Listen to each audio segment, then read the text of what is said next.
Selamat siang. Di sini kami para guru sekolah dasar di Gugus 6 Depok sedang mengadakan kegiatan khusus guru wisata edukasi berada di pabrik teh Tembi Wonosobo. Ini sudah masuk area pabrik.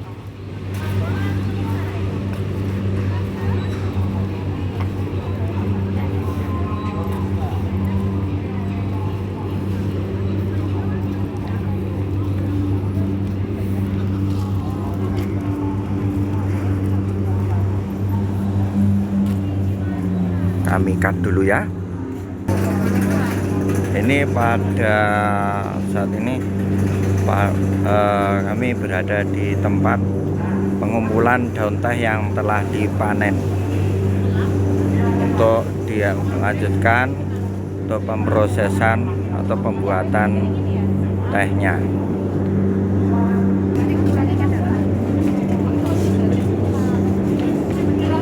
Antrian untuk menerima penjelasan dari pemandu.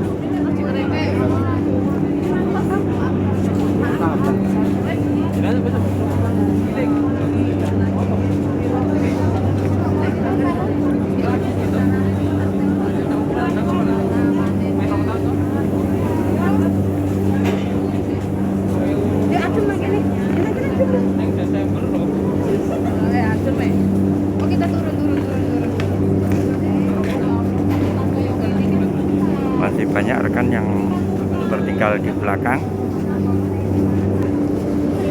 Kemudian kami turun untuk menuju ruang berikutnya setelah dari proses pengepulan.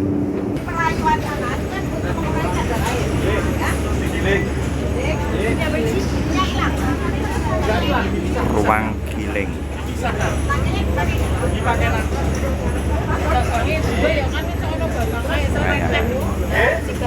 Fermentasikan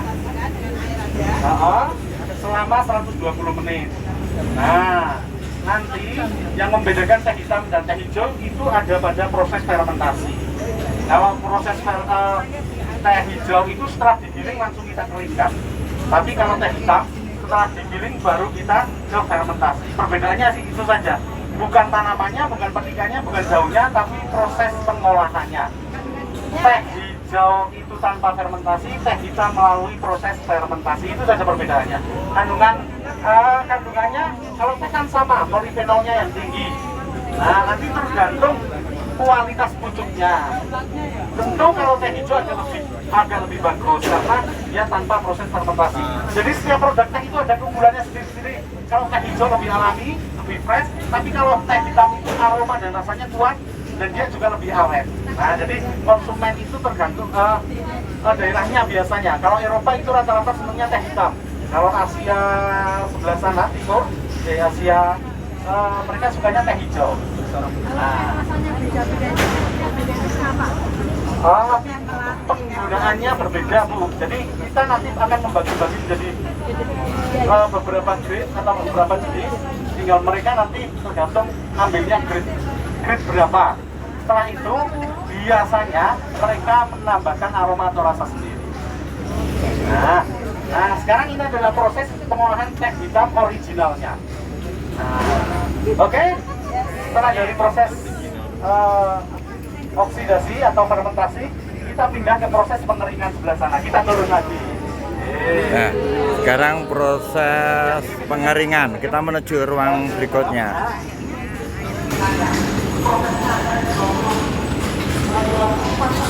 Kita mendekati pemandu agar lebih jelas. Nah, dengan proses pengalaman seperti itu, maka juga proses sterilisasi. Dan kita menggunakan bahan bakar kayu. Kompor kita dari belakang mengalirkan sup panasnya ke situ. Kenapa kita pakai bahan bakar kayu? Untuk menjaga kualitas aroma dan rasa. Nah, setelah dari proses pengeringan tadi, nanti 2 kali putaran sudah kering di bawah sebelah sana. Nanti diambil seperti itu. Nah, setelah dari itu baru kita bersihkan di sebelah sana.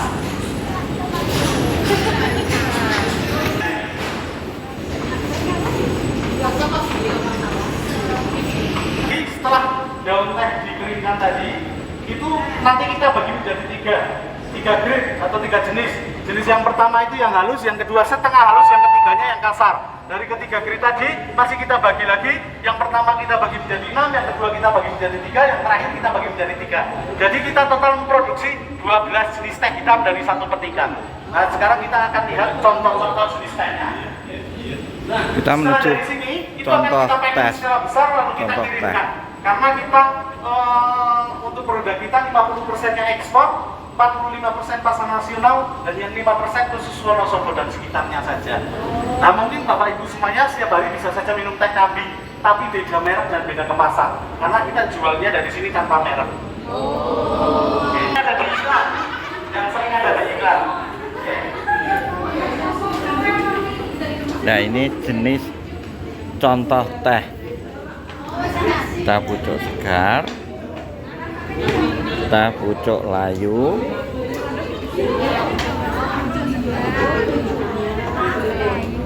Sing paling enak putih Pak niki. Enak sedanten Ibu. Oke, nah itu urutannya dari pucuk segarnya di situ, teksturnya seperti itu, yang kita petik seperti itu, setelah layu seperti ini. Jadi dia tanpa merubah warnanya.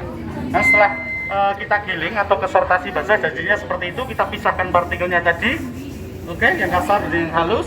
Setelah itu untuk pembagiannya ada 3 grade tadi. Grade 1 untuk kualitas 1, grade 2, dan grade 3. Nah, pembaginya itu ada 4 kriteria. Nah, yang pertama itu adalah partikelnya, yang kedua warnanya, ketiga aromanya, keempat rasanya. Nah, jadi semakin partikel hitam, tuh Kak, Mas. Partikel tuh yang kasar halus. Itu partikel. yang kasar halus tadi. Itu partikel. Partikel, nggih. Jadi semakin kecil partikelnya semakin bagus. Kenapa? Karena dia daun dan pucuk. Terus semakin hitam warnanya, semakin harum aromanya, tapi harumnya aroma alami, bukan yang menyengat itu. Ya, jadi bukan yang pakai esen. Ya, yang seperti tadi itu. Terus yang terakhir adalah rasa. Jadi teh yang bagus itu rasanya sepet bukan pahit, ya beda. Jadi bisa dibedakan tehnya sepet bukan pahit. Nah, oke. Jadi ada 1, 2, 3. Ini grade 1. Jadi teh yang bagus itu semakin kesini warnanya semakin hitam, dan yang kurang bagus itu semakin turun grade-nya, semakin orange warnanya. Terakhir ini. Nah, kenapa? Kalau kasarannya pembagiannya seperti ini. Ini adalah pucuknya. Ini adalah daun dan batang daunnya. Oh, Dan yang terakhir adalah ada ininya. batang. Nah, kira-kira seperti itu. Nah, kalau teh putih itu yang digunakan hanya pucuk yang belum mekarnya saja. Ya, agak mahal di sini. 2 juta per kilo. Oh, Mas. Kalau kita beli teh itu kan agak lebar-lebar ininya ya. Nah, itu beda lagi jenisnya, ancetnya dan ortodok. Nah, ini jenis yang khusus untuk teh hitam yang ya konsumsi. Nah, jadi ada lagi jenis teh yang satu, mohon maaf Pinjam. Kalau teh tubruk itu satu petikan jadi 1. Niki enten ularnya monggo. Nah, ini ular teh. Dijadikan 2 gelas. Oh, nah. Jadi untuk teh hitam itu semakin turun grade-nya semakin orange warnanya. Terakhir seperti ini. Nah, kalau untuk penyeduhan teh hitam itu kalau kita seduh yang bagus perubahan warnanya agak lama. Harus agak lama karena dia pucuk dan daunnya. Tapi kalau kita seduh, tuang air panas langsung berubah warna, itu bisa dipastikan grade 3 atau di sini namanya teh corbang. Dicor langsung Abang. iya. Langsung hilang. Enggak, pasti perlahan Bu. Perlahan.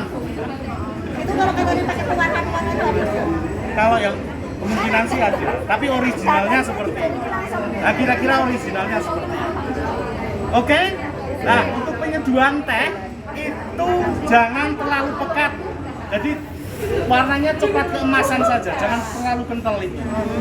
Padahal nanas enak hijau kental ya. itu. Kalau terlalu kental nanti kafeinnya yang tinggi. Oh, berapa lama? Hati-hati ya. Kalau teh celup itu paling lama biasanya celupkan berapa menit? Belum lap ya. Lunglap.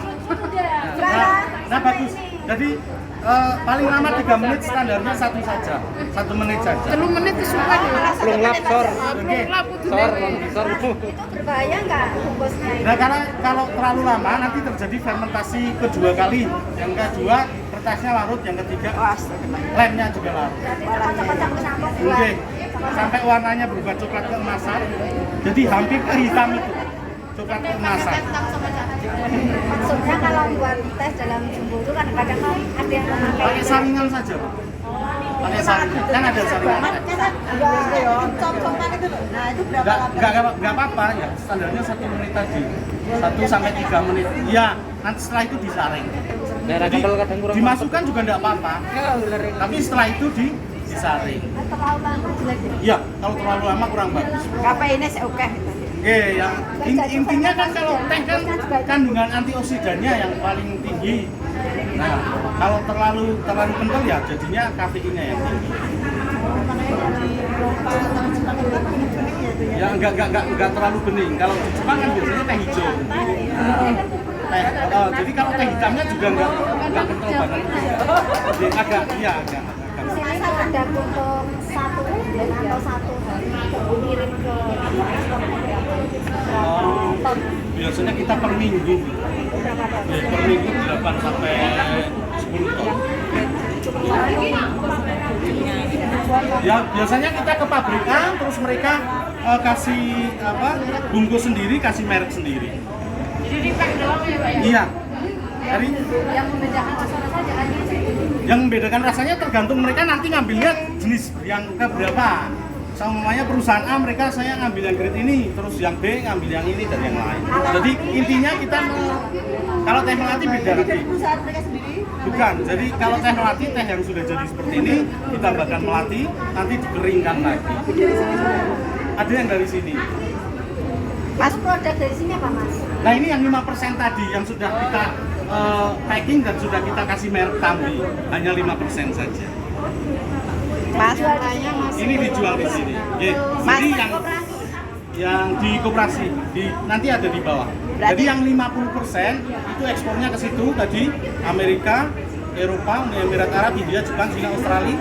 Kalau yang 45% pasar nasional yang sering ada di iklan lah. Mungkin ibu bapak semuanya. kalau yang tadi tuh ininya masih ini kan lembut ya. Dilihat ini teksturnya lembut. Kalau yang teksturnya lebar-lebar kasar yang teh seperti biasa di itu teh rumah. tadi. Ya, itu beda lagi prosesnya. Artinya prosesnya Hampir sama seperti langkahnya ini. sama, Langkahnya sama proses cuma di- berbeda di proses penggilingan. Kalau ini kan penggulungan dan penggilingan, kalau teh itu hanya penggulungan saja. aja Bu. Iya. Iya, makanya kalau ini kan kita bagi-bagi tadi. Kalau itu satu petikan hanya jadi satu jenis saja. Itu mempengaruhi kandungan gizinya enggak? Oh, enggak. Yang proses Jadi tergantung nanti yang dipetik kalau itu. Kalau yang dipetik bagus berarti kualitasnya bagus. Oke, saya kira sudah lapar ini. ya. Sudah belum? Oke, jadi kita dari awal kebun sampai pabrik, intinya kita sudah lihat proses pengolahannya. Jadi tanpa campuran sama sekali atau original tea. Jadi kalau original tea ya seperti ini, tanpa ada pewangi atau perasa. Original tea-nya seperti itu. Oke, kita kembali ke sana lewat pintu gerbang yang besar itu. Nanti lewat sebelah sini kita makan siang dan istirahat di bawah. Ya, terima kasih. Demikian penjelasan dari pemandu dari pabrik teh Tambi. Jadi di sini cuma pengolahan tehnya ya, untuk yang mengedarkan adalah yang bermerek. Jadi di sini tanpa merek keluarnya itu diekspor pasar nasional dan pasar lokal. 50% diekspor, 45% itu dipasarkan secara nasional dengan berbagai merek ya. Terus yang 5% itu dipasarkan ke daerah lokal sini alias wilayah Jawa Tengah, Jogja, dan lokal-lokalan sini saja. Demikian saudaraku yang dapat kami sampaikan dari pabrik teh Tambi, Wonosobo, Jawa Tengah, Indonesia. Ini proses pengeringan tadi. Untuk selanjutnya kami akan istirahat. Terima kasih atas partisipasi panjenengan dalam menonton video kami. Ada kurang lebihnya mohon maaf. Assalamualaikum warahmatullahi wabarakatuh.